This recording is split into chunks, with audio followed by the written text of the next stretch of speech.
سيدنا ونبينا وحبيبنا ومولانا محمدا عبده ورسوله أرسله بالحق بشيرا ونذيرا. أعوذ بالله من الشيطان الرجيم. بسم الله الرحمن الرحيم. وأذن في الناس بالحج إلى آخر آياته. وقال الله تعالى: إن الله حرم عليكم البيع. قال الله تعالى: إن أوحي للناس الذي بمكة مباركا وهدى للناس إلى آخر آياته. صدق الله العلي العظيم. معزز مكرم দিনদার আল্লাহ ওয়ালা মুতাকাব্বির মুসলিম ভাই, আল্লাহ তাবারক ওয়া তাআলার কাছে লাখো কোটি শুকরিয়া। আল্লাহ তাবারক ওয়া তাআলা জিলকর মসজিদ দ্বিতীয় জুমা তারপরে আনি তার হুকুম সালাতকে একত্রিতভাবে আদায় করার জন্য তারপরে আনিয়েছে। এজন্য আমরা সেই মহান আল্লাহ তাবারক ওয়া তাআলার শুকরিয়া আদায় করে প্রত্যেকে বলি আলহামদুলিল্লাহ। আমরা জানি যে আমাদের যে মাস চলছে এটা হচ্ছে হজের মাস করে গণনা করা হয়।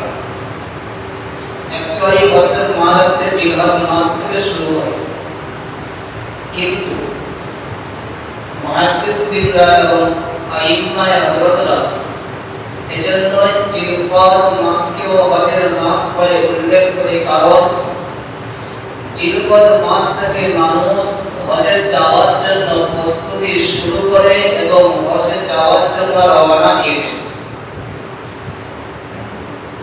জিলকদ মাস থেকে মানুষ যারা হজে যাবে, আল্লাহ তাবারক ওয়া তাআলার ঘর জিয়ারত করতে যাবে, তারা এই জিলকদ মাস থেকেই আমল শুরু করে দেয়, যাওয়ার জন্য প্রস্তুতি নেয়, ট্রেনিং নেয় এবং তারা বেরিয়েও যায়।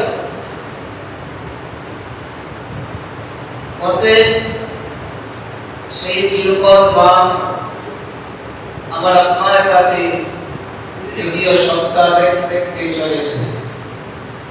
সামনে আর জিলহজ মাস, আমরা জানি কুরবানির মাস।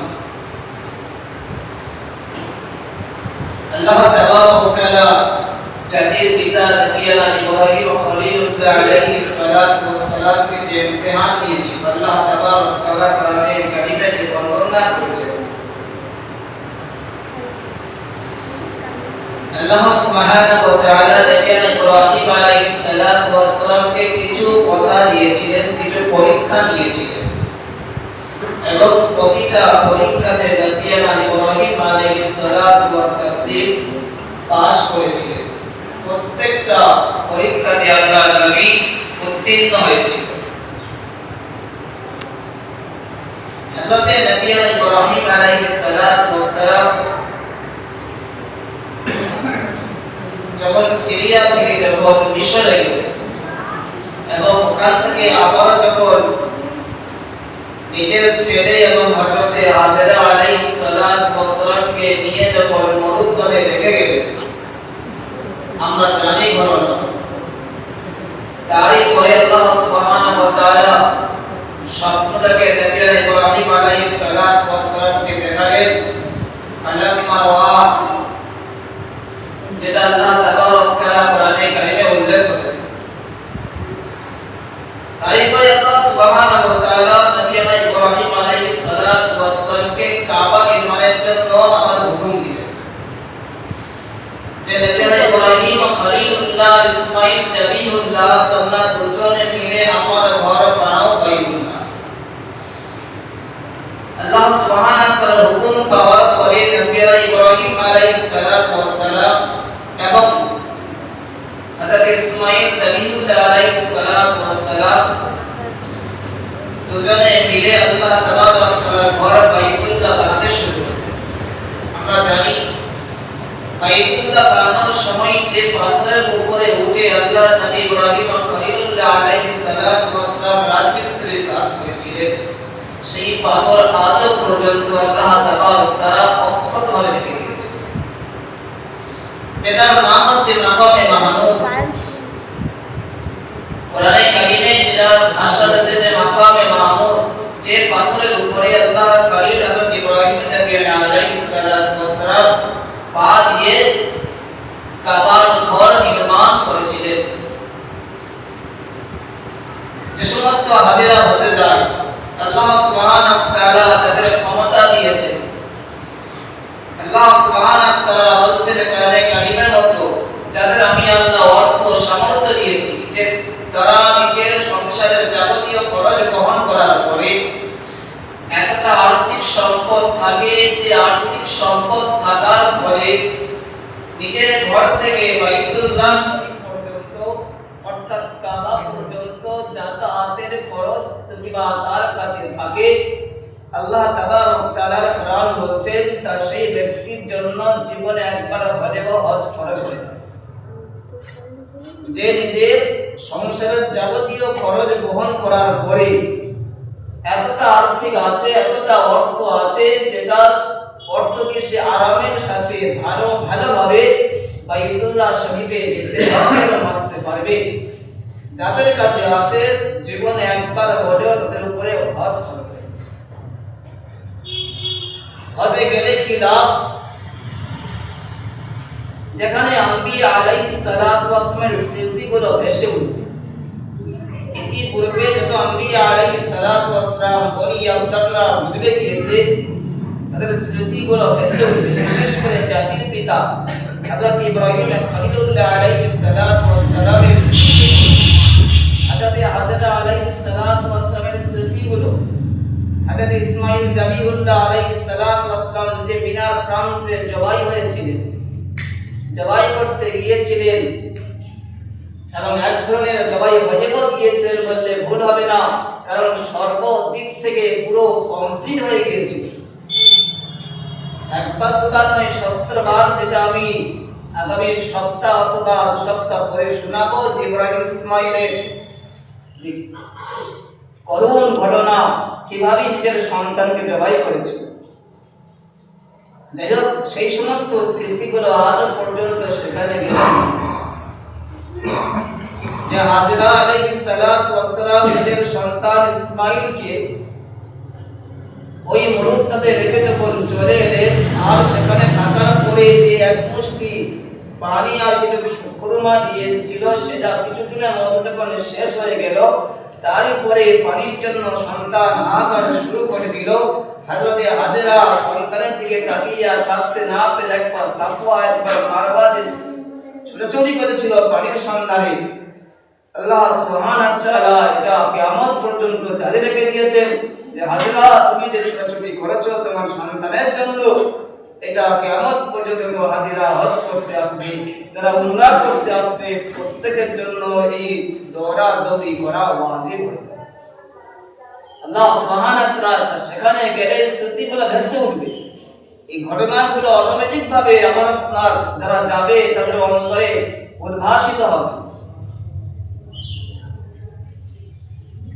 এমনকি যখন যারা আর্থিক ক্ষমতা আছে তারা যখন হজে যাবে, হজে যাবার পরে আল্লাহ সুবহানাহু ওয়া তাআলা পক্ষ থেকে তাদের একটা স্পেশাল একটা অফার, স্পেশাল একটা হিদায়াত আল্লাহ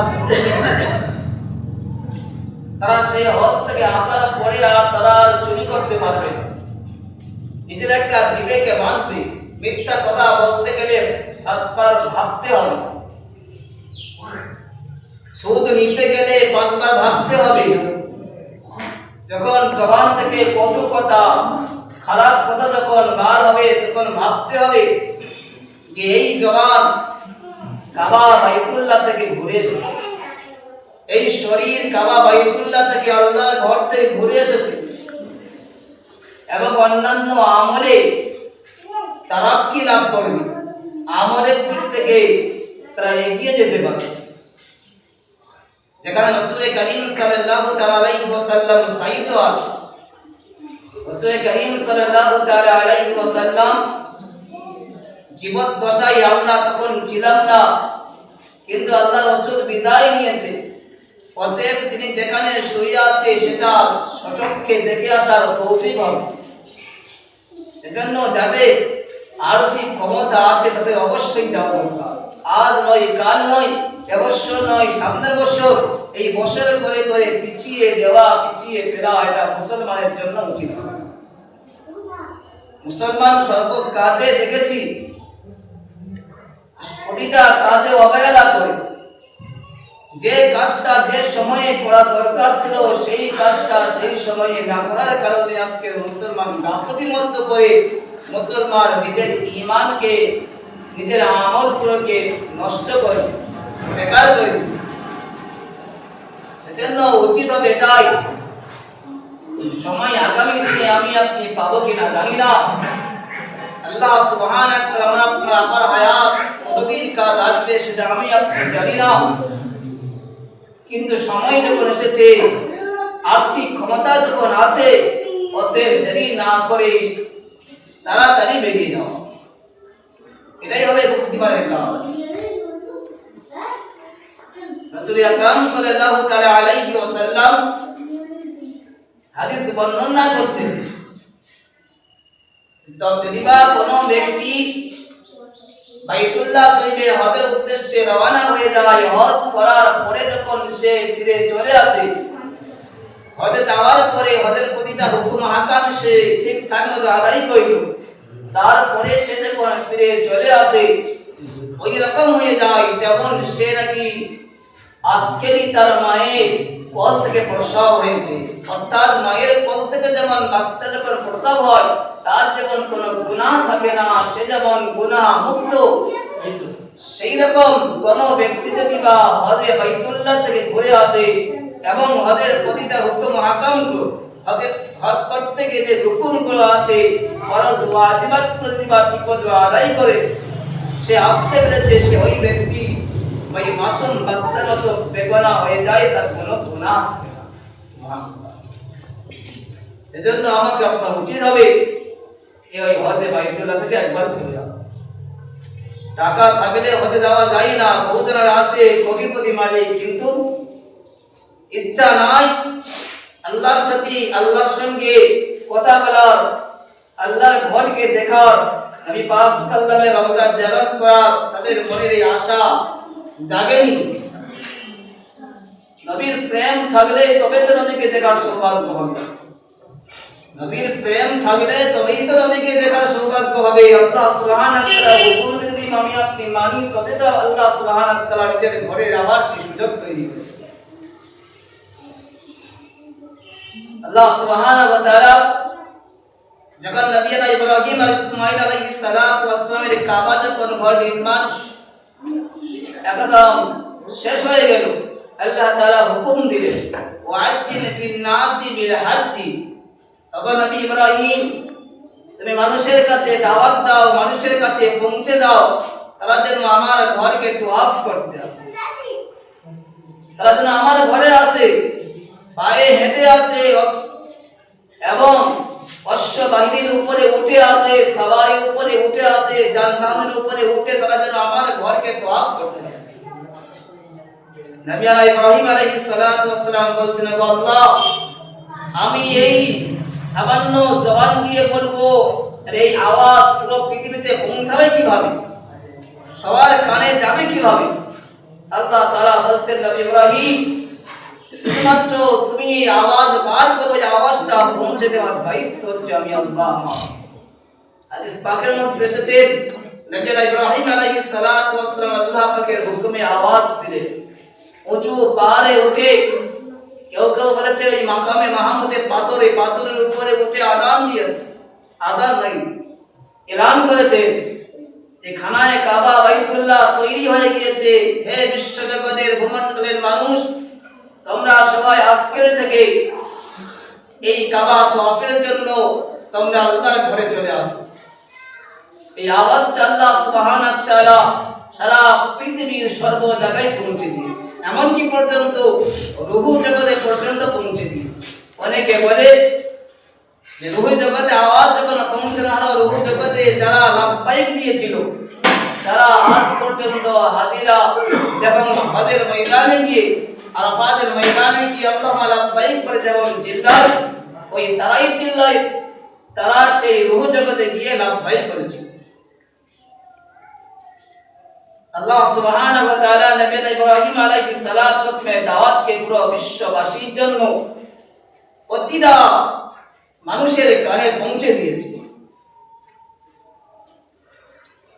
সেজন্য আল্লাহ সুবহানাহু ওয়া তাআলা নবী ইব্রাহিম আলাইহিস সালাতু ওয়াস সালামকে বড় বড় পরীক্ষা নিয়েছিলেন।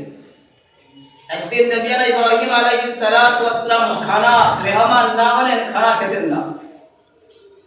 নবী ইব্রাহিম আলাইহিস সালাতু অভ্যাস ছিল এটাই যে মেহমান না আসলে আল্লাহর নবী খলিল হযরত ইব্রাহিম আলাইহিস সালাতু ওয়াস সালাম খানা খেতেন না। একদিন মেহমান না পাওয়ার কারণে অপেক্ষায় আছে রাস্তায় যে কখন মেহমান আসবে, মেহমানের সাথে করে নিয়ে খানা খাবে। যখন মেহমানই কেউ আসছে না, হযরত নবী ইব্রাহিম আলাইহিস সালাতু ওয়াস সালাম বাজারে গিয়েছেন, যাকে দেখতে পাবে তাকে সালাম জানিয়ে তাকে নিয়ে চলে আসবে যে বাড়িতে মেহমানদারি করা। বাজারে গিয়ে একজন ব্যক্তিকে দেখা হয়েছে, তাকে ডেকে নিয়ে এসেছে। ডেকে নিয়ে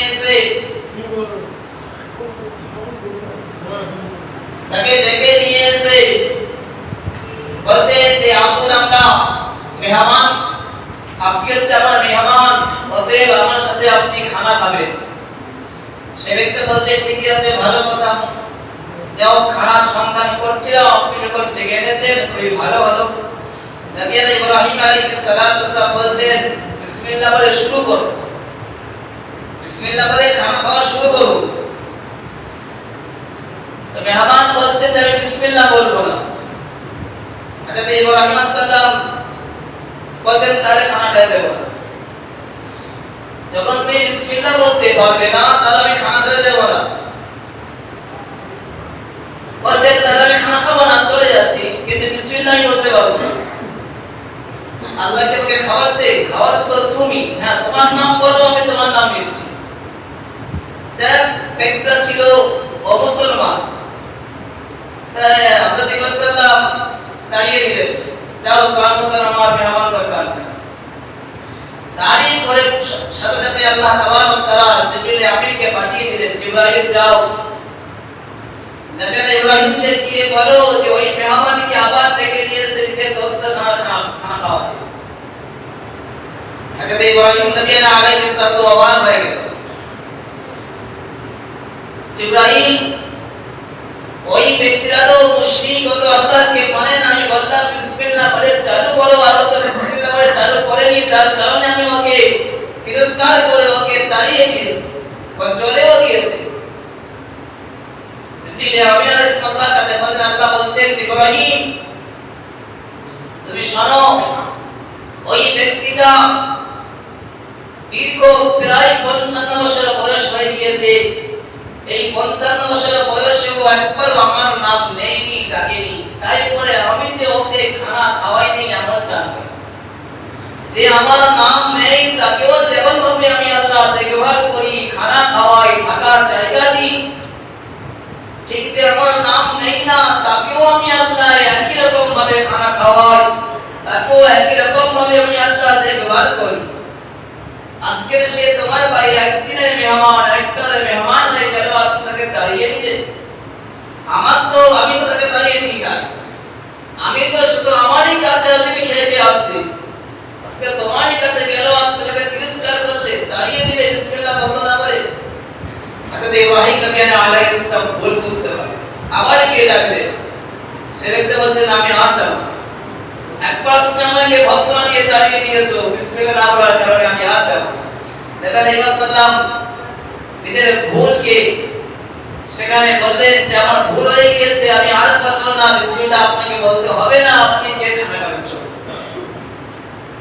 এই ব্যবহার দেখে ওই অমুসলমান মুশরিক ব্যক্তিটা ব্যাপারটা সত্য জানলো যে ব্যাপারটা কি। আমি বলছি যাব না, আপনি আমাকে নিজের ভুলকে স্বীকার করে আমাকে যাওয়ার জন্য আপনি তেল মাখাচ্ছেন এবং কি একথাও বলছেন যে বিসমিল্লাহ বলতে হবে না, বিনা বিসমিল্লাহ আপনি খাবেন। নিশ্চয়ই কোনো ঘটনা ঘটেছে, ব্যাপারটা কি? ব্যাপারটা খুলে বলার পরে ওই মুশরিক নবী ইব্রাহিম আলাইহিস সালাম হাতে হাত দিয়ে কালমা পড়ে মুসলমান হয়ে গেছে। সুবহানাল্লাহ। নবী ইব্রাহিম আলাইহিস সালাম আল্লাহ সুবহানাহু ওয়া তাআলার পক্ষ থেকে বহু রকমের ইমতিহানে আল্লাহ তাআলা উত্তীর্ণ করেছিলেন।